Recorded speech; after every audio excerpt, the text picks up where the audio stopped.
अस्सलाम वालेकुम dear students. आज magnetic fields due to electric current इस चैप्टर का अपना छठा लेक्चर है। आज की इस लेक्चर में हमारा जो मेन टॉपिक है वो है बायो सेवर्ट लॉ। यहाँ पर आप देखिए बायो सेवर्ट लॉ, इसमें जो पहला वर्ड है बायो, BIOT, इसमें टी साइलेंट है इसलिए इसको बायो पढ़ा जाएगा। ओके, तो इस तरह से एक्चुअली ये जो नाम है तो ये बायो सेवर्ट लॉ है। बायो सेवर्ट लॉ किस बारे में है और इसका क्या इम्पोर्टेंस है, तो उसको अब हम आज के इस लेक्चर में पूरा उसका कंप्लीट जो डिटेल्स है वो देखने वाले हैं। आप देखिए, हमने इस चैप्टर की शुरुआत में ओरस्टेड एक्सपेरिमेंट देखा था।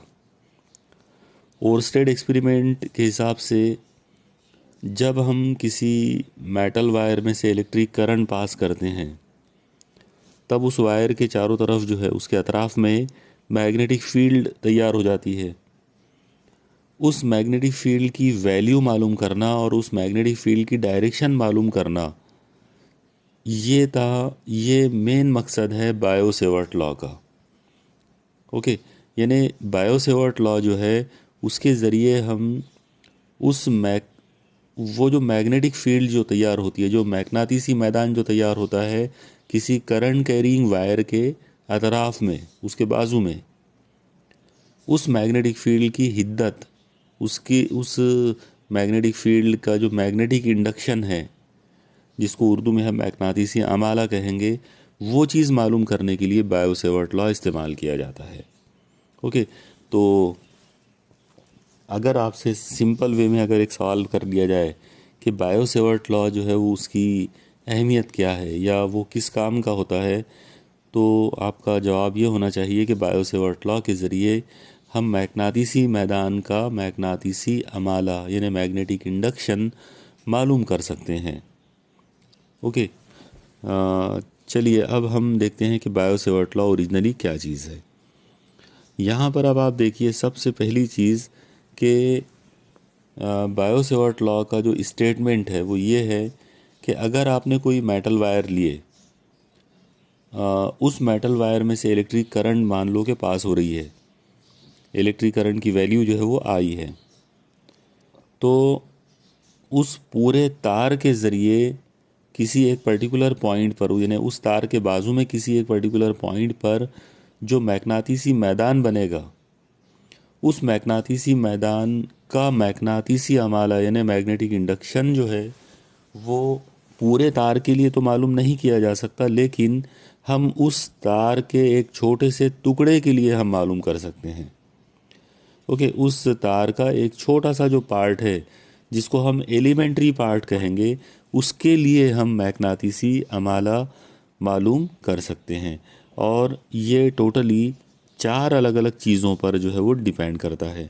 इसको समझने के लिए सबसे पहले तो आप इस फिगर को देखो और फिर हम उसका स्टेटमेंट के ऊपर वापस आएंगे। आप देखिए इस फिगर में यहाँ पर ये एक लंबा एक तार हमको दिख रहा है। मतलब वो तार यहाँ से स्टार्ट हुआ, मान लो कि ये पॉइंट ए है, और ओके, और इधर कहीं तो भी पॉइंट बी है, और ये जो इलेक्ट्रिक करंट है वो यहाँ से ऐसे जा रहा है।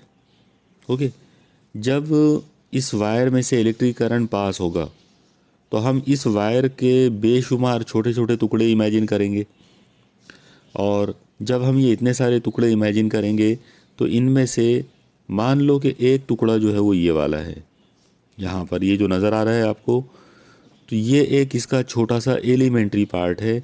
इस एलिमेंट्री पार्ट की जो लंबाई है, सपोज़ करो कि वो DL है। ओके, तो यहाँ पर जब इस वायर में से, मतलब इस पूरे तार में से जब करंट पास होगा तो वो करंट डेफिनेटली ये DL में से भी गुजरेगा। अब हम एक काम करते हैं, इस DL से कुछ दूरी पर यहाँ कहीं तो भी एक पॉइंट P ले लेते हैं। मान लो कि ये पॉइंट P है। ओके, यहाँ ये लिखा हुआ भी है पॉइंट P। इस P पॉइंट पर इस टुकड़े की वजह से, इस एलिमेंट्री पार्ट की वजह से कितना मैग्नातीसी अमाला बनेगा, वो बायोसेवर्ट लॉ के ज़रिए हम मालूम कर सकते हैं। तो उसके लिए हमको कुछ चीज़ों की ज़रूरत पड़ेगी। सबसे पहले हम एक काम करेंगे, पॉइंट पी जो है उसको इस एलिमेंट्री पार्ट के साथ जोड़ दो। जब आप इसको इसके साथ जोड़ देंगे तो यहाँ पर जो डिस्टेंस आपको मिलेगा, मतलब ये वाला डिस्टेंस, तो मान लो कि ये आर है, अगर वेक्टर में लेंगे तो आर बार। दूसरी चीज़ यहाँ पर ये जो डी एल जो है, डी एल, तो एक्चुअली ये डी एल बार यानी ये एक वेक्टर है, और अगर ये एक वेक्टर है तो इसको हमको ऐसा टेंजेंशियल डायरेक्शन में बनाना पड़ेगा। तो ये वेक्टर रहेगा डी एल बार, या हम उसको आई डी एल बार भी कह सकते हैं, मतलब करंट के रिस्पेक्ट में आई डी एल बार। एक्चुअली ऐसा इसलिए कर रहे हैं हम लोग क्योंकि डी एल बार जो है वो आई की सिमत में है, करंट की सिमत में है। और अब आप देखो कि यहाँ पर आपके पास दो अलग अलग वेक्टर है और उनके बीच का जो एंगल है वो थीटा है। ओके, तो बायोसेवर्ट लॉ का ये कहना था कि पॉइंट पी पर मैग्नेटिक इंडक्शन, मैग्नातीसी अमाला जो है वो चार चीज़ों पे डिपेंड करेगा। कौन से चार लोग? तो सबसे पहले वो डिपेंड करेगा करंट पर, यानी पहली जो चीज़ है वो है करंट, इलेक्ट्रिक करंट की वैल्यू पर डिपेंड करेगा। ओके, दूसरी वो इस लंबाई पे डिपेंड करेगा डीएल पर, यानी पहले इलेक्ट्रिक करंट पर, दूसरा उस एलिमेंट्री पार्ट की लंबाई डीएल पर, तीसरा ये जो एंगल है इस एंगल के साइन पर, यानी साइन थीटा पर। ओके, ये तीन वो लोग हैं जिनके साथ मैग्नेटिक इंडक्शन डायरेक्टली प्रोपोर्शनल होगा। ओके, यानी मैग्नेटिक इंडक्शन की जो वैल्यू है वो डायरेक्टली प्रोपोर्शनल रहेगी आई के साथ में, मैग्नेटिक इंडक्शन की वैल्यू डायरेक्टली प्रोपोर्शनल रहेगी डीएल के साथ में, और उसी तरह से साइन थीटा के साथ में। ओके, ये तीन चीज़ें हो गई। लेकिन चौथी जो चीज़ है वो है आर। तो यहाँ पर आर क्योंकि फासला है, और हमको मालूम है कि इन्वर्स स्क्वायर लॉ जो होता है, मतलब आम तौर पर मैग्नेटिक इंडक्शन या मैग्नेटिक जो इंटेंसिटी होती है तो वो फासले के मुरब्बे के साथ में वो माकूस तनासुब में रहेगी, क्योंकि जितना हम वायर से दूर जाएंगे उतनी मैग्नेटिक फील्ड जो है वो कम होती जाएगी। इसलिए यहाँ पर मैग्नेटिक इंडक्शन का रिलेशन उसने जो बताया था वो था directly proportional to 1/r²। Okay, तो ये चार बातें जो हैं इनको मिला लिया जाए तो ये हमारा बायोसेवर्ट लॉ जो है वो तैयार हो जाता है। अब यहाँ पर हम एक बार उर्दू में इसका पूरा स्टेटमेंट पहले देख लेते हैं। आप देखिए, उर्दू में हम इसका स्टेटमेंट कुछ इस तरह से बयान करेंगे बायोसेवर्ट लॉ का, कि अगर बरकी रॉ को किसी तार में से गुजारा जाए तो उस तार के अतराफ मैग्नातीसी मैदान तैयार हो जाएगा। उस तार के एक इकाई हिस्से से, एलिमेंट्री पार्ट से, आर दूरी पर, आर फासले पर मान लो कि एक आम नुक्ता पी है। उस नुक्ते पर मैग्नातीसी अमाला यानी मैग्नेटिक इंडक्शन, जिसको हम बी बार से डिनोट करते हैं, वो चार अलग अलग अज्जा पर डिपेंड करता है।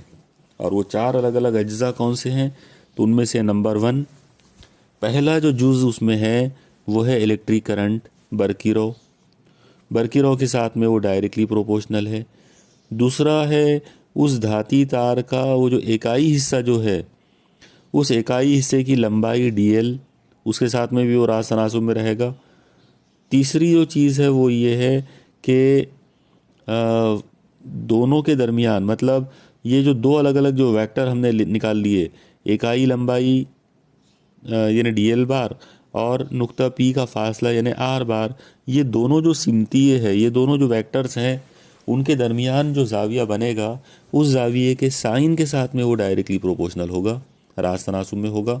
ओके, और चौथी और आखिरी बात वो है कि धाती तार का वो जो टुकड़ा है उसमें और नुक्ता पी के दरमियान जो फासला है उस फासले के मुरब्बे के साथ में, उसके स्क्वायर के साथ में माकूस तनासुब में होगा, यानी उल्टे तनासुब में। तो इन चार बातों को अगर मिला लिया जाए तो जो कंप्लीट फार्मूला आपको मिलेगा उसे हम बायोसेवर्ट लॉ कहते हैं। ओके, अब यहाँ पर अगर हम उसको मैथमेटिकल अंदाज में अगर देखें तो मैथमेटिकल अंदाज में हम वो फार्मूला इस तरह से लिख सकते हैं। आप देखिए यहाँ पे dB जो है वो छोटा सा मैग्नेटिक इंडक्शन है, क्योंकि एलिमेंट्री पार्ट dl की वजह से है। आप देखो, अगर हमने पूरे तार के लिए नहीं लिए बल्कि तार के एक छोटे से टुकड़े के लिए लिए, इसलिए उस मैग्नेटिक इंडक्शन को हम dB कहेंगे। तो dB जो है मैग्नेटिसी अमाला, वो करंट पर डिपेंड है, वो उस तार के लंबाई पे डिपेंड है, और वो साइन थीटा पर डिपेंड है। तो ये तीन चीज़ों के साथ में वो रास तनासुब में है, और दरमियानी फासले के मुरब्बे के साथ में वो माकूस तनासुब में है, इसलिए आर स्क्वायर नीचे आएगा। तो जब सारी बातों को मिक्स करेंगे तो फॉर्मूला बनेगा D B is proportional to I into D L into sine theta upon R square. अब हमको यहाँ पर ये जो निशान है इसको हटाना है, इसको हटाकर हमको इक्वल टू का निशान लाना है। जाहिर सी बात है, जब भी हम ये इक्वल टू हटाकर मतलब साइन हटाएंगे और इक्वल टू लेकर आएंगे तो एक साथ में कांस्टेंट लाना पड़ेगा। तो यहाँ पर जो कांस्टेंट आएगा उसकी वैल्यू है म्यू ज़ीरो अपॉन 4 पाई। ओके, प्रोपोर्शनलिटी का जो कांस्टेंट है उसकी वैल्यू है म्यू ज़ीरो अपॉन 4 पाई। यहाँ पर ये जो म्यू ज़ीरो है इसको हम कहते हैं परमीबिलिटी ऑफ फ्री स्पेस।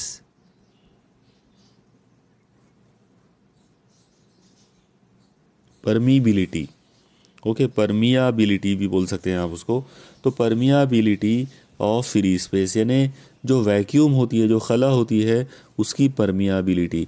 आप देखिए, हमने बरकी सुकूनियात में, यानी इससे पहले वाले चैप्टर में इलेक्ट्रोस्टैटिक्स के अंदर हमने बरकी मैदान के लिए एक कांस्टेंट पढ़ा था जो एप्सिलॉन ज़ीरो था। तो ये जैसे उसको हमने परमिटिविटी ऑफ फ्री स्पेस कहा था। तो जिस तरह से इलेक्ट्रिक फील्ड की, मतलब बरकी मैदान के अंदर परमिटिविटी ऑफ फ्री स्पेस होती है एप्सिलॉन ज़ीरो, वैसे मैग्नेटिसी मैदान के अंदर म्यू ज़ीरो होती है। ओके, तो म्यू ज़ीरो अपॉन 4 पाई जो है ये एक कांस्टेंट है यहाँ पर, जो मैग्नेटिक फील्ड में हम बार बार यूज़ करेंगे।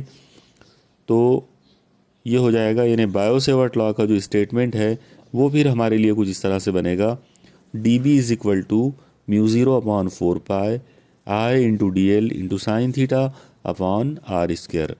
इस फॉर्मूले को बोलते हैं बायो-सेवर्ट लॉ। ओके, अब हम यहाँ पर एक बहुत ही इम्पॉर्टेंट आर्टिकल, एक बहुत ही इम्पॉर्टेंट डेरिवेशन करने वाले हैं। हम ये देखेंगे कि अगर हमारे पास एक सीधा लामहदूद लंबाई वाला तार है और उस तार में से हम करंट गुजार रहे हैं, तो उसके अतराफ़ में, उस तार के अतराफ़ में जो मैग्नेटिक इंडक्शन बनेगा उसकी वैल्यू क्या होगी, उसका फॉर्मूला क्या होगा। ओके, यहाँ पर कंडीशन आप देखो कि तार जो है वो लामहदूद लंबाई वाला है, ओके, इनफाइनाइट लेंथ वाला। तो magnetic induction due to infinitely long current carrying wire, ये हमारा अब टॉपिक रहेगा। ओके, तो लामहदूद लंबा तार अगर है तो हम सबसे पहले उसकी जो फिगर बनाएंगे वो फिगर कुछ इस तरह से बनेगी। अब आप यहाँ पर एक चीज़ देखो कि मान लो ये आपके सामने ये जो चीज़ आप देख रहे हो ये वायर है और इसमें से आई करंट पास हुआ, और यहाँ से इस तार से कुछ दूरी पर एक पॉइंट पी है। यहाँ पर कितनी दूरी पर है, तो वो है स्मॉल आर दूरी पर। ओके, जब आप उसको स्ट्रेट लाइन में उसका फासला लेंगे तो वो हमको लेना पड़ेगा कैपिटल आर। ओके, जो हमने स्मॉल आर लिए हैं वो हमने यहाँ पर एक एलिमेंट्री पार्ट से उसका फासला लिए। मान लो कि यहाँ पर इस जगह पर ये एक एलिमेंट्री पार्ट है, जाहिर है ये एलिमेंट्री पार्ट की जो लंबाई है वो डीएल है। ओके, तो एलिमेंट्री पार्ट से उस तार की उस पॉइंट का फासला, पॉइंट पी का फासला जो है वो आर है, और यहाँ जो एंगल बना तो वो एंगल थीटा है, जैसा कि आप देख रहे हो। ओके, तो टोटल मिलाकर जब आप इसको गौर से देखेंगे, आप देखो कि यहाँ पर ये जो वायर है ये इनफाइनाइटली लॉन्ग है, यानी ये बहुत ज़्यादा लंबा वायर है। और अगर ये बहुत ज़्यादा लंबा वायर है तो और इसमें से करंट जब गुजरेगा तो जाहिर है ये अपने अतराफ में मैग्नेटिक फील्ड बनाएगा। ठीक है, तो अब हम एक चीज़ देखेंगे कि जब हमने ये इनफाइनाइटली लॉन्ग वायर लिया और उसका इस जगह पर एक एलिमेंट्री पार्ट लिया, तो इसके नीचे के हिस्से में बहुत सारे एलिमेंट्री पार्ट होंगे। उसी तरह से इसके ऊपर वाले हिस्से में बहुत सारे एलिमेंट्री पार्ट होंगे अलग अलग। ओके, तो हम क्या करेंगे कि एक मर्तबा इस एलिमेंट्री पार्ट, यानी ये जो हमारा एलिमेंट्री पार्ट है, इस एलिमेंट्री पार्ट के नीचे वाले जो टुकड़े हैं उनका मैग्नेटिक इंडक्शन और इसके ऊपर वाले टुकड़े का मैग्नेटिक इंडक्शन ये सेम आएगा, क्योंकि इनफाइनाइटली लंबा वायर है, लामहदूद लंबा वायर है, तो इसके नीचे जितने टुकड़े होंगे उतने ही उसके ऊपर वाले टुकड़े होंगे। ओके, तो ये आइडिया इस्तेमाल करके हम इसका डेरिवेशन कंप्लीट करेंगे। देखिए, इसमें सबसे पहले हम क्या करना है, तो जैसा मैंने अभी आपको बताया कि हमने एक एलिमेंट्री पार्ट लिया डीएल, वहाँ से आर दूरी पर पॉइंट पी लिए। आर दूरी जो है, यानी पॉइंट पी को अगर डीएल के साथ जोड़ेंगे तो वो जो लाइन बनेगी आर वेक्टर आर बार, वो तार के साथ में एक एंगल बनाएगा थीटा। ओके, जब वो एंगल थीटा बनेगा तो जाहिर सी बात है वो एंगल ग्रेटर देन 90 बन रहा है, जैसा हमारी इस फिगर के हिसाब से वो ग्रेटर देन 90 बनेगा। फिर हम एक काम करेंगे कि डीएल के ऊपर हम बहुत सारे छोटे छोटे टुकड़े लेंगे, डीएल के नीचे भी बहुत सारे टुकड़े लेंगे। ओके, अलग अलग, और इन सब के ज़रिए जो मैग्नेटिक इंडक्शन बनेगा उसको हम यहाँ पर इस अंदाज में ले सकते हैं। B is equal to integration 0 से लेकर इन्फिनिटी तक। आप देखो, 0 से लेकर इन्फिनिटी तक इसलिए लिया क्योंकि वायर जो है वो इनफाइनाइटली लॉन्ग है, और वो जो एलिमेंट्री पार्ट है उसके ऊपर वाले टुकड़े और उसके नीचे वाले जो एलिमेंट्री टुकड़े होंगे वो सब इक्वल होंगे। इसलिए ऊपर वाले टुकड़ों के लिए, जैसे यहाँ पर मान लो कि ये वाला जो इंटीग्रेशन है ये ऊपर वाले टुकड़ों के लिए है, तो फिर ये वाला जो इंटीग्रेशन है ये नीचे वाले टुकड़ों के लिए है। ओके, और दोनों सेम आएंगे, इसलिए इंटीग्रेशन 0 से लेकर इन्फिनिटी तक dB प्लस इंटीग्रेशन 0 से लेकर इन्फिनिटी तक dB। जाहिर है ये दोनों को जब ऐड करोगे तो ये डबल हो जाएगा, इसलिए फॉर्मूला कुछ इस तरह से बन जाएगा। B is equal to 2 times integration dB, और ये इंटीग्रेशन 0 से लेकर इन्फिनिटी तक लिए। ओके, अब आप इसके अंदर dB की वैल्यू लाकर रख दो, मैंने बायो-सेवर्ट लॉ पर से, तो ये हो जाएगा B is equal to 2 times integration from 0 से infinity mu 0 upon 4 pi into I D L sine theta upon R square. Okay, अब इसमें आप देखो कि कांस्टेंट जो है वो म्यू 0 अपॉन 2 पाई है, तो उसको बाहर कर दो। ये हो जाएगा B is equal to 2 times mu 0 upon 4 pi integration 0 से infinity I D L sine theta upon R square.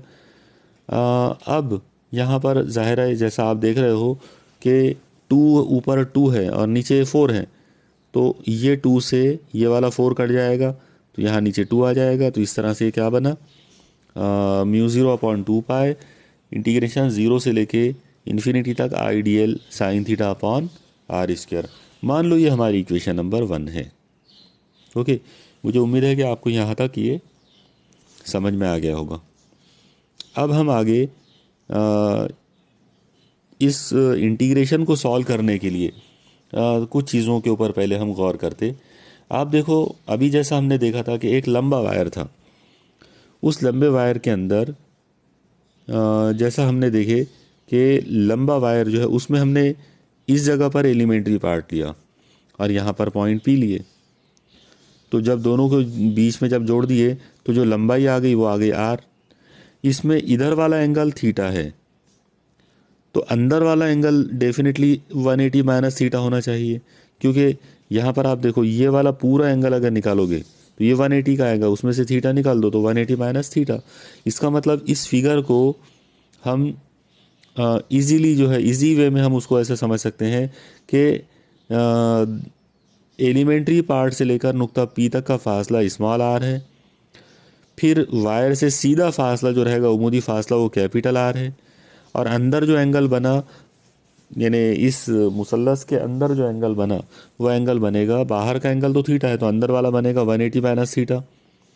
फिर डीएल से लेकर उस परपेंडिकुलर डिस्टेंस वाले नुक्ते तक का फासला एल ले लेंगे। तो इस तरीके से हमारे पास ये पूरी एक मुसल्लस जो है, पूरा एक कायमतु ज़ाविया मुसल्लस यानी राइट एंगल ट्रायंगल हमको मिल गया। उसकी एक साइड एल है, एक साइड स्मॉल आर है, एक साइड कैपिटल आर है, और एक तरफ का एंगल 180 माइनस थीटा है। ओके, इसके अंदर आप याद रखो कि ये वाला एंगल 90 का है। अब ये एंगल 90 का है, इसलिए ये वाली जो साइड है ये हाइपोटेनियस बन गई। ओके, ये वित्र बन गया। तो सबसे पहले जब आप इसके अंदर पाइथागोरस प्रिंसिपल लगाओगे तो पाइथागोरस प्रिंसिपल के हिसाब से वो आ जाएगा आर का square is equal to L का स्क्वायर प्लस कैपिटल आर का स्क्वायर। ओके, ये फार्मूला इंपॉर्टेंट रहेगा। तो चलो देखते हैं इसको आगे। ये फिगर आप बना लो और अब इस फिगर के हिसाब से जब हम इसके अंदर पाइथागोरस प्रिंसिपल यूज़ करेंगे तो पहली चीज़ आपको यही मिलेगी, R square is equal to L square plus capital R square. ये हमारी इक्वेशन नंबर 2 हो गई। इसमें से आर की वैल्यू निकाल लो तो आर की वैल्यू आ जाएगी under root L square plus R square. अब आप इस फिगर में गौर करो। आप लोग देखो, जब आप उस फिगर को देखेंगे, उस फिगर में जो एंगल है वो है 180 माइनस थीटा। तो जब आप उसका साइन निकालेंगे, आप ट्रिग्नोमेट्री का ये फॉर्मूला याद रखो कि साइन 180 माइनस थीटा और साइन थीटा इक्वल होते हैं, दोनों की सेम वैल्यू रहती। तो sine 180 minus theta is equal to sine theta. और अगर ये साइन थीटा है तो फिर इस फिगर के हिसाब से उसकी वैल्यू क्या होंगी। ओके, अगर ये एंगल थीटा है, यानी साइन थीटा के हिसाब से अगर लेंगे तो उसकी वैल्यू होना चाहिए अपोजिट साइड। आप देखो अपोजिट साइड ये है और वित्र ये है, तो इसलिए क्या होना चाहिए, आर अपॉन स्मॉल आर। तो ये जो चीज़ है, ये चीज़ हमने यहाँ पर यूज़ किए। उस ट्रायंगल में जब हम गौर करेंगे तो साइन 180 माइनस थीटा जो है वो साइन थीटा बनेगा और उसकी वैल्यू आ जाएगी आर अपॉन स्मॉल आर। अब इसमें आप स्मॉल आर की वैल्यू रख दो। कौन सी वैल्यू, ये ऊपर वाली। जब ये वैल्यू रख देंगे तो साइन थीटा की वैल्यू आ जाएगी capital R upon small R, और स्मॉल आर की वैल्यू है under root L square plus R square. ये हमारी इक्वेशन 3 आ गई। अब हम एक काम कर सकते हैं, साइन थीटा की ये वैल्यू, ओके, और स्मॉल आर की ये वैल्यू, इन दोनों को उठाकर ऊपर वाले फॉर्मूले में यानी इक्वेशन 1 में रख देंगे। जैसे हम इनको इक्वेशन 1 में रखेंगे ये कुछ ऐसी बन जाएगी, b is equal to mu 0 upon 2 pi integration 0 से लेकर इन्फिनिटी तक। सबसे पहले है i into D L, okay, और अपॉन में है r का स्क्वायर। तो r का स्क्वायर क्या बनेगा, r का स्क्वायर बनेगा ये number L square plus R square. ऊपर इंटू में साइन थीटा है, साइन थीटा की वैल्यू ये वाली थी अभी हमने देखा, तो R upon square root of L square plus R square. Okay, तो इस तरीके से हम ने आर स्क्वायर की यानी स्मॉल आर स्क्वायर की और साइन थीटा की वैल्यू रख दिए। अब आप एक चीज़ देखो कि यहाँ इस जगह पर आप देखेंगे कि L square plus R square का पावर 1 है और यहाँ पर L square plus R square का पावर हाफ है, क्योंकि ये अंडर रूट में है। तो जब आप इन दोनों को सॉल्व करेंगे तो इसका पावर आ जाएगा 1 प्लस हाफ, और 1 प्लस हाफ कितना होता है 3/2। ओके, तो इस तरीके से जब आप इसको सॉल्व करेंगे तो आपको फॉर्मूला कुछ ऐसा मिलेगा।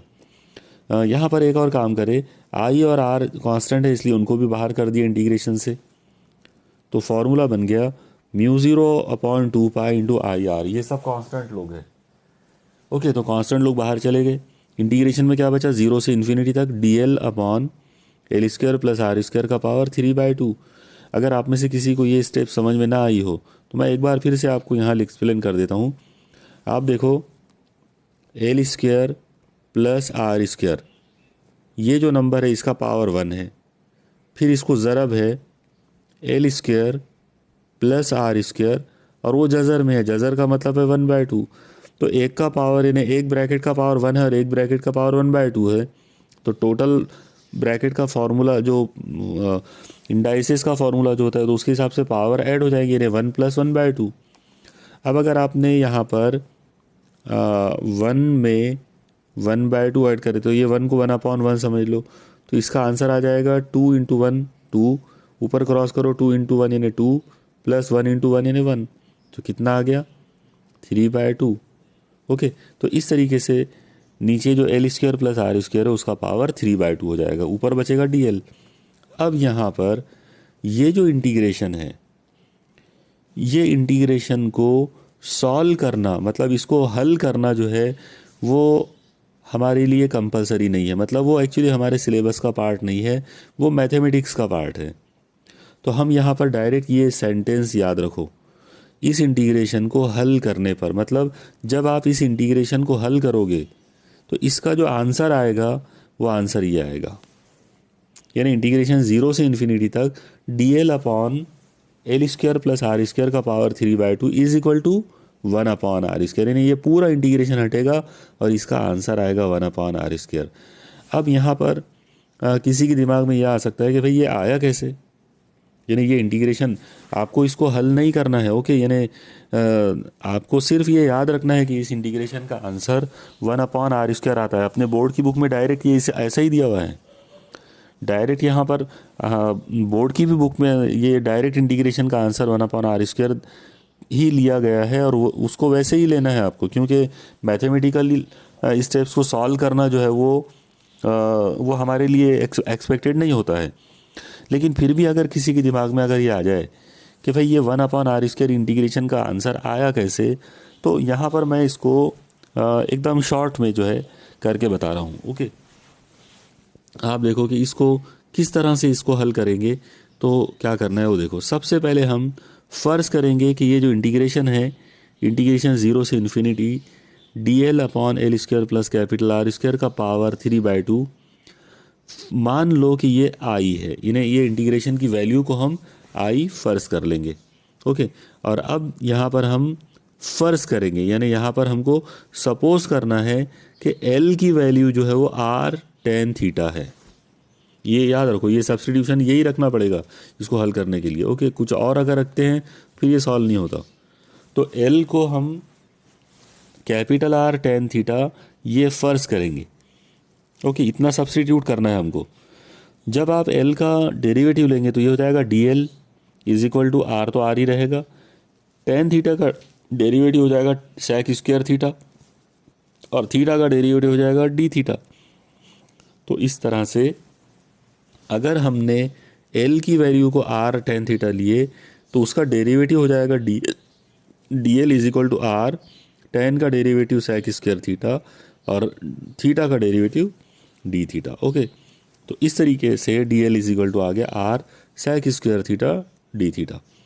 अब हम एक काम कर सकते हैं, लिमिट हमको बदलना पड़ेगा।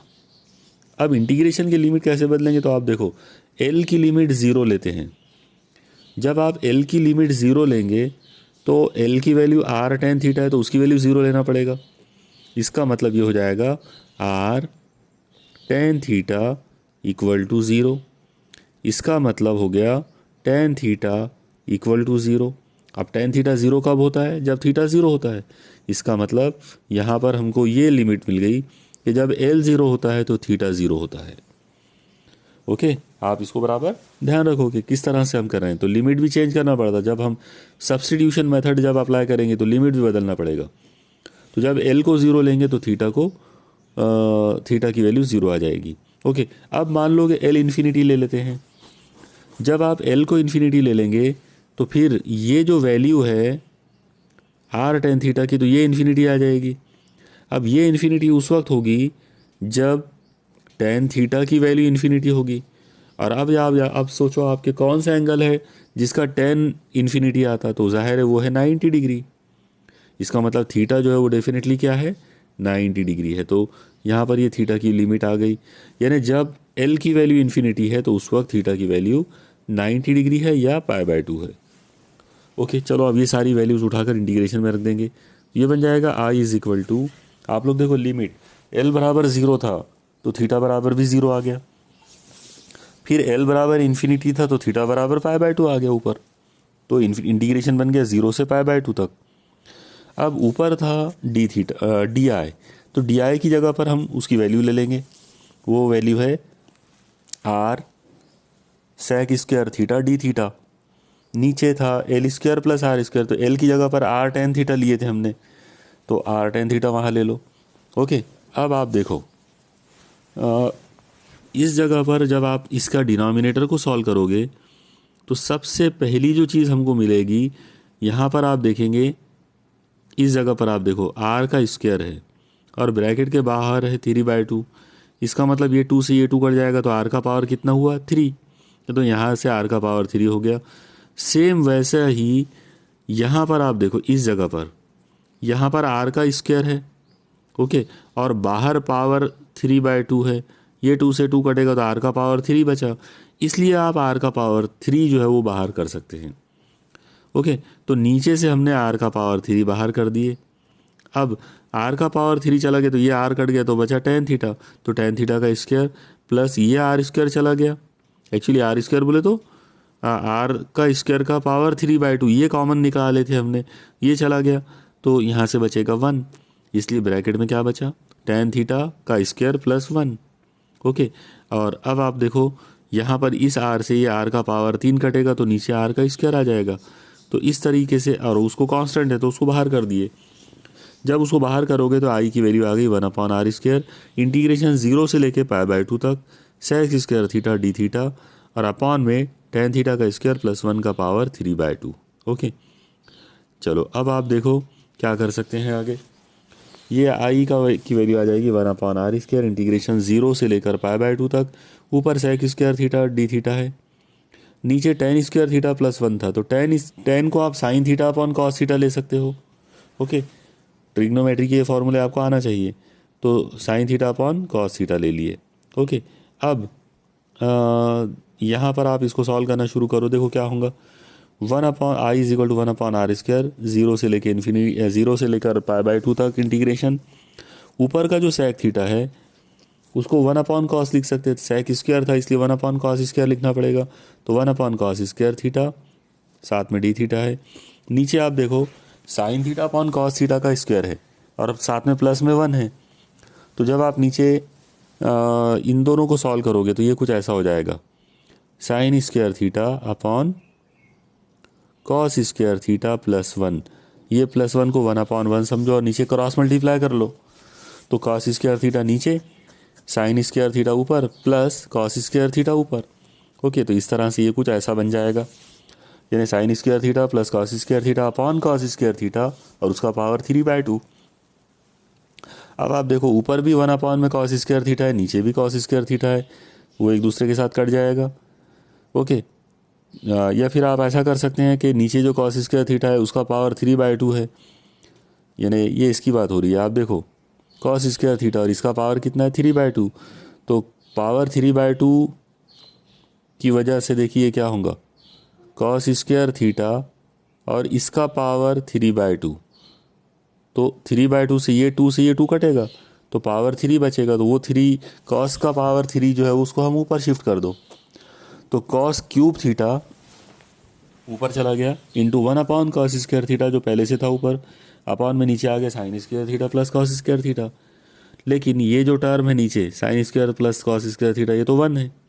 ओके, तो अब हम यहाँ पर इनकी वैल्यूज़ रख देंगे। यहाँ पर ऊपर क्या हुआ, ऊपर आप गौर से देखो, ऊपर कॉस का स्क्वायर थीटा है और ये कॉस का पावर 3, ये कट जाएगा तो कॉस थीटा बचेगा ऊपर, इसका मतलब ऊपर बच गया इंटीग्रेशन के अंदर 0 से π/2 तक कॉस थीटा डी थीटा और अपॉन में sine square theta plus cos square theta जो है वो 1 बन गया, तो 1 का पावर 3/2, 1 का पावर कुछ भी लिए तो आंसर 1 ही आता।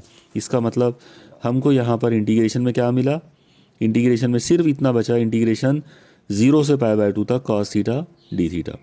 अब इंटीग्रेशन ऑफ कॉस थीटा जो है वो साइन थीटा होता है, तो जैसे आप इंटीग्रेशन ऑफ कॉस थीटा को साइन थीटा लेंगे, फॉर्मूला आपके सामने ऐसा बन जाएगा, I=1/r², साइन थीटा, और लिमिट रहेगी 0 से π/2 तक।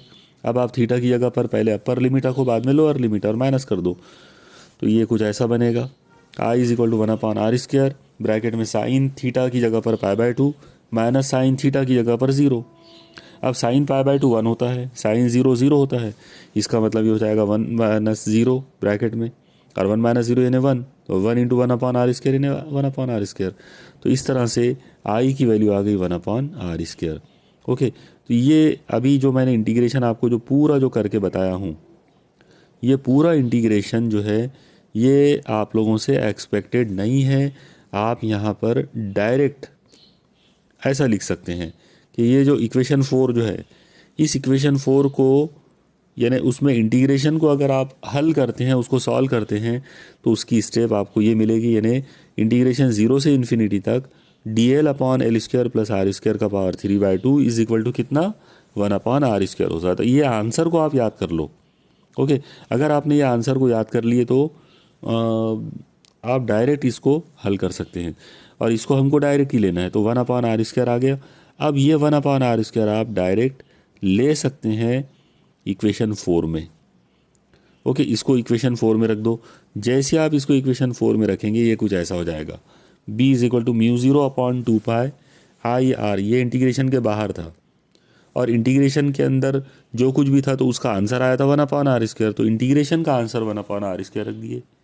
अब आप देखो इसमें ये r से ये r का स्क्वायर कटेगा, तो फिर नीचे एक r बचेगा, और इस तरीके से हमको जो वैल्यू मिलेगी वो वैल्यू मिलेगी ये वाली, b = μ0I/2π। ओके, अब आप यहाँ पे एक चीज़ याद रखो कि प्रॉब्लम सॉल्व करते टाइम पर ये जो μ0 है इसके अपॉन में अगर 4π रहा तो बहुत ही बढ़िया रहता। क्यों बढ़िया रहता? तो उसका रीज़न है, इसका आंसर होता है 10⁻⁻⁷ μ0/4π का। इसलिए आप याद रखो कि μ0 के अपॉन में अगर कुछ भी है, पाई है, 2π है, 3π है, एनी पाई या कुछ भी नहीं है, अगर तो μ0 के अपॉन में अगर आपने 4π बनाने की कोशिश करे तो वो सबसे बढ़िया। तो इसलिए आप क्या करो, यहाँ पर इस स्टेप के अंदर ये जो 2π है इसको 4π बना दो। इसको 4π बनाने के लिए नीचे 2 से मल्टीप्लाई करना पड़ेगा, तो आपको यहाँ ऊपर भी 2 से मल्टीप्लाई करना पड़ेगा। ओके, तो बस यही चीज़ करेंगे। जब ऐसा करोगे तो ये कुछ ऐसा बन जाएगा, b = μ0/4π इंटू ऊपर 2 से मल्टीप्लाई करें तो 2I/r। ओके, आप देखो ये नंबर यहाँ पे हमने वापस ला लिए, और ये क्यों लाए तो उसका रीज़न याद रखेंगे। इसका आंसर 10⁻⁻7 होता है। कैलकुलेशन में ये आसान कर देता, इसलिए हमने इसको ऐसा किए। ओके, ये था एक इनफाइनाइटली लॉन्ग वायर के लिए, मतलब अगर कोई वायर लामहदूद लंबाई वाला है, बहुत ज़्यादा लंबा है, तो उससे कैपिटल R दूरी पर, ओके, कैपिटल R स्ट्रेट दूरी पर, स्ट्रेट लाइन में कैपिटल R दूरी पर या परपेंडिकुलर डिस्टेंस अगर कैपिटल R है, तो उस जगह पर जो मैग्नेटिक इंडक्शन बनेगा वो मैग्नेटिक इंडक्शन इतना होगा, μ0/4π इंटू 2I/r के बराबर। ये एक बहुत ही इंपॉर्टेंट क्वेश्चन था इस चैप्टर का। अब यहाँ पर यहाँ ये पूरा जो डेरिवेशन है ये तो कंप्लीट हो गया। ओके, अगर हम न्यूमेरिकल्स के लिहाज से अगर बात करें तो वैसे तो हम ये इस फॉर्मूले को यूज़ करके न्यूमेरिकल सॉल्व कर सकते हैं, लेकिन कई मरतबा ऐसा भी होता है कि सिचुएशन ऐसी रहती जिसके अंदर वायर लामहदूद नहीं रहता बल्कि महदूद रहता। ओके, तो अगर वायर महदूद है, फाइनाइट वायर लंबाई वाला वायर अगर है, तो उसका मैग्नेटिक इंडक्शन कितना होगा, तो उसके लिए हम जो फिगर बनाएंगे वो फिगर कुछ ऐसी बनेगी। अब यहाँ पर आप देखो ए से लेकर बी तक वायर है, यानी ए उसका एक सिरा है, बी उसका दूसरा सिरा है, और इस वायर में से आई करंट गुजारे। ओके, और इसमें से इसका एक एलिमेंट्री पार्ट है डीएल, जैसा आप देख रहे हो डीएल। उस डीएल से स्मॉल आर दूरी पर एक पॉइंट पी है। वो जो पॉइंट पी है, हम उस पॉइंट पी से एक परपेंडिकुलर डिस्टेंस निकाल लेंगे कैपिटल आर, फिर एलिमेंट्री पार्ट का उस नुक्ते के साथ जहाँ पर कैपिटल आर आके मिला उतना फासला स्मॉल एल है, और इस तरह से वहाँ अंदर एक एंगल बनेगा थीटा। ओके, जैसा आप देख रहे हो कि इस जगह पर ये वाला एंगल जो है ये थीटा बना। इस ट्रायंगल के अंदर यहाँ की ये एंगल 90 का है। अब आप एक काम करो कि पूरी रेंज निकालने के लिए पॉइंट पी को ऊपर वाले सिरे से जोड़ दो, पॉइंट पी को नीचे वाले सिरे के साथ जोड़ो। तो पॉइंट पी को जब आप ऊपर वाले सिरे के साथ जोड़ेंगे तो वहाँ जो एंगल बनेगा वो बनेगा φ1, और नीचे जब आप उसको जोड़ेंगे तो नीचे की लाइन के साथ उसका मतलब नीचे वाले एंड के साथ में उसका एंगल बनेगा φ2। ओके, तो ऊपर वाला एंगल φ1, नीचे वाला एंगल φ2। तो अगर ऐसी सिचुएशन अगर है तो इसमें मैग्नेटिक इंडक्शन का डायरेक्ट फार्मूला ये होता है, b = μ0/4π into I/r। Okay, 2I/r infinite के लिए था, यहाँ पर I/r लेंगे इंटू, और अब ब्रैकेट में हमने वो जो ऊपर लिमिट वाले जो एंगल हमने बनाए तो वो लिमिटिंग एंगल लेंगे। साइन ऑफ ऊपर वाला एंगल प्लस साइन ऑफ नीचे वाला एंगल। ऊपर वाला एंगल है φ1, नीचे वाला एंगल है φ2। ओके, तो इस तरीके से आप एक बार फिर से देख लो यहाँ पर इस जगह पे φ1 वाला एंगल कहाँ पर बना है, ऊपर वाले पॉइंट के साथ में। φ2 एंगल नीचे वाले पॉइंट के साथ बना हुआ है। ओके, तो उन दोनों का साइन को हम इसमें ऐड करके लिखेंगे। तो ये भी एक इम्पॉर्टेंट फार्मूला है जो आपको बहुत सारे डायरेक्ट फार्मूलों, मतलब बहुत सारे डायरेक्ट जो एग्जांपल होते हैं उनको सॉल्व करने के लिए इसकी ज़रूरत पड़ सकती है। वैसे ये वाला जो पार्ट है, मतलब फाइनाइट वायर वाला, ये फ़िलहाल किसी वजह से हमारे सिलेबस में नहीं है। हालांकि ये अगर आप बोर्ड की बुक को गौर से देखेंगे तो इनफाइनाइटली लॉन्ग वायर जो है उसको पॉइंट नंबर 1 दिया हुआ है। इसका मतलब डेफिनेटली पॉइंट नंबर 2 वहाँ पर होगा। ओके, लेकिन पॉइंट नंबर 2 उस बुक में कहीं भी नहीं है। तो इस वजह से हमको ये मतलब हम इस बात में डाउट कर सकते हैं कि डेफिनेटली फाइनाइट लेंथ वाला वायर भी होगा, उसमें होना चाहिए। और अगर वो होता है तो उसका फॉर्मूला इतना रहेगा और इसको हम डायरेक्ट यूज़ कर सकते हैं। ओके, इसको डायरेक्ट यूज़ करने के लिए मैं आपको एक एग्ज़ाम्पल होमवर्क के तौर पे दे रहा हूँ। ये एक एग्ज़ाम्पल बहुत इंपॉर्टेंट है। एग्ज़ाम्पल ये है कि नीचे जो डायग्राम दी गई है उसमें पॉइंट पी पर आपको मैग्नेटिक इंडक्शन, मैग्नातीसी अमाला मालूम करना है, और जो फिगर दी गई है वो ये वाली है। आप लोग देखो, एक चौकोर वायर है, एक मुरब्बा नुमा स्क्वायर टाइप का एक वायर है, A B C C D और डी ए। ओके, इसकी हर साइड की जो लंबाई है वो ए है, स्मॉल ए। यहाँ पर ये देखो आप, यहाँ दिया है स्मॉल ए। ओके, और इसमें से आई करंट गुजारे। आई करंट गुजारने के बाद इसका जो सेंटर बना, यानी इस पूरे मुरब्बे का, वो पॉइंट पी है। तो पॉइंट पी पर मैग्नेटिक इंडक्शन की वैल्यू क्या होंगी और डायरेक्शन क्या होगी, ये आपको मालूम करना है। वैल्यू मालूम करने के लिए आप बायो-सेवर्ट लॉ का वो जो सेकंड वाला फाइनाइट लेंथ वाला फार्मूला था वो यूज़ करेंगे, और डायरेक्शन मालूम करने के लिए आपको सीधे हाथ का कानून यूज़ करना पड़ेगा। आप लोग देखो, सीधे हाथ के कानून के हिसाब से अगर बात करें तो आप ऐसा करो कि इसको, यानी ये वाला जो वायर है, इसको अपने सीधे हाथ में लो। जब आप इसको सीधे हाथ में लेंगे तो कुछ ऐसा सीधे हाथ में लेना है कि करंट की डायरेक्शन के अंदर आपका अंगूठा आना चाहिए। तो यहाँ पर ये डायरेक्शन में, इस डायरेक्शन में अंगूठा आएगा, तो आपकी बाकी 4 उंगलियाँ जो है वो ये डायरेक्शन में जाएंगी, इधर ऐसे। ओके, ये आपका मान लो कि सीधा हाथ है। ये 4 उंगलियां इधर आने के बाद जब आप इनकी हथेली को लेंगे तो हथेली ऐसे सामने की तरफ आएगी, यानी इस बोर्ड में से बाहर आते हुआ। ओके, और अगर बोर्ड में से बाहर आता हुआ, यानी पेज में से बाहर आता हुआ अगर लेंगे तो इसका मतलब ये हुआ कि यहाँ पर मैग्नेटिक इंडक्शन को आपको ऐसे बताना पड़ेगा, ऐसे, या फिर आप मैग्नेटिक इंडक्शन को ऐसे भी बता सकते हैं, इस अंदाज में, क्रॉस के रूप में। ये क्रॉस का मतलब ये रहेगा, मैंने पहले भी आपको बताया था, इसका मतलब होता है आउटवर्ड, यानी पेज की सतह से आउटवर्ड। तो मैग्नातीसी मैदान की सिमत राइट हैंड रूल से हमने बता दिए, वो बाहर की सिमत में आ गई। अब अंदर की सिमत में अगर अब हमको पॉइंट पी पर मैग्नेटिक इंडक्शन बी बार की वैल्यू निकालना है, तो बी बार की वैल्यू निकालने के लिए हम पॉइंट पी को कोई भी एक वायर ले लेंगे। हमने सी डी वायर ले लिया, सी डी वायर लेने के बाद इसको इसके साथ जोड़ दिए, इसको इसके साथ जोड़ दिए। यहाँ का एंगल जो बन गया वो φ1 है, यहाँ का एंगल बन गया φ2। अब अगर आप इस फिगर की ज्योमेट्री देखेंगे तो उस ज्योमेट्री से आपको समझ में आ जाएगा कि φ1 और φ2 दोनों की जो वैल्यू है वो 45 डिग्री आएगी। ये भी 45 डिग्री आएगा और ये भी 45 डिग्री।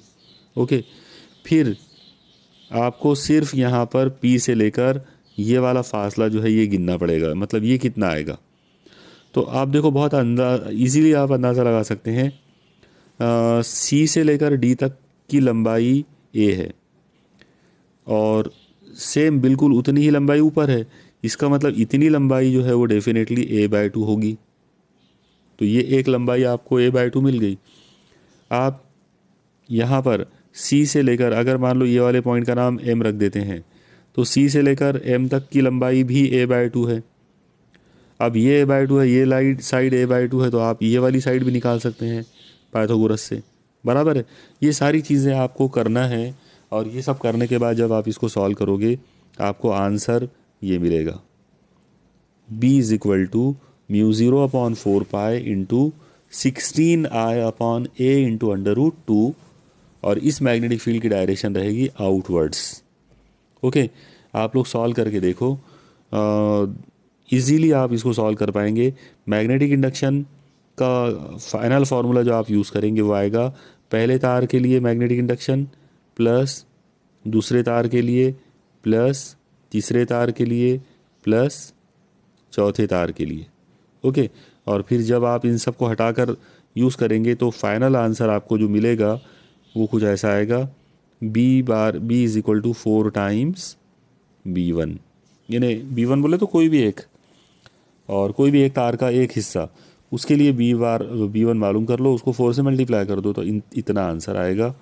आप लोग ट्राई करो और मुझे इसका जो आंसर है आपने कैसे सॉल्व किए वो आप मुझे व्हाट्सएप कीजिएगा। ओके, चलिए अब आज का ये इम्पोर्टेंट लेक्चर यहाँ पर अब ख़त्म होता है।